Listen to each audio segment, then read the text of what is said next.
উন্মুক্ত বাজেটের নামে কোটি টাকার গল্প।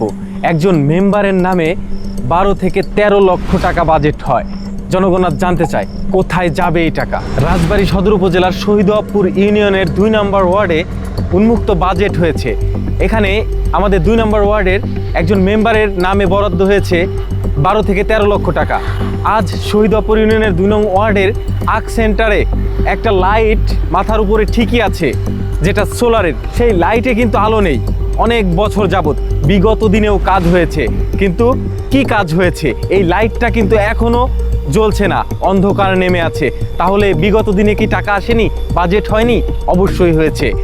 জনগণ আজ জানতে চাচ্ছে এই যে বিগত দিনে বাজেট হয়েছে, এই বাজেটের খরচটা কোথায় করা হয়েছে আমাদের ওয়ার্ডে বা ইউনিয়নে।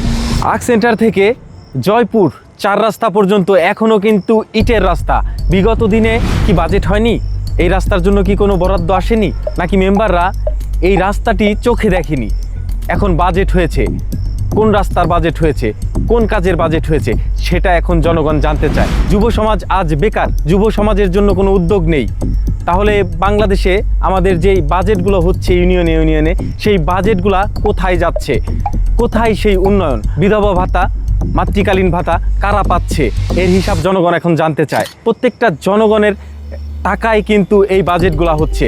তো জনগণের টাকায় যদি এই বাজেটগুলো হয়, তাহলে অবশ্যই জনগণের জানার অধিকার আছে যে বাজেটগুলা কোথায় হচ্ছে, কি কাজে ব্যবহৃত হচ্ছে, কি কাজে খরচ হচ্ছে। আমাদের 2 নম্বর ওয়ার্ডে কোথায় কোথায় বিগত দিনে কাজ হয়েছে, কোথায় বাজেট হয়েছে, সেটা অবশ্যই জনগণের সামনে প্রকাশ করতে হবে। যেহেতু উন্মুক্ত বাজেট হয়েছে, সবার সামনেই উন্মুক্ত করতে হবে। আপনার ইউনিয়নে কোথায় কাজ হয়েছে, কোথায় হয়নি, অবশ্যই কিন্তু কমেন্টের মাধ্যমে জানাবেন।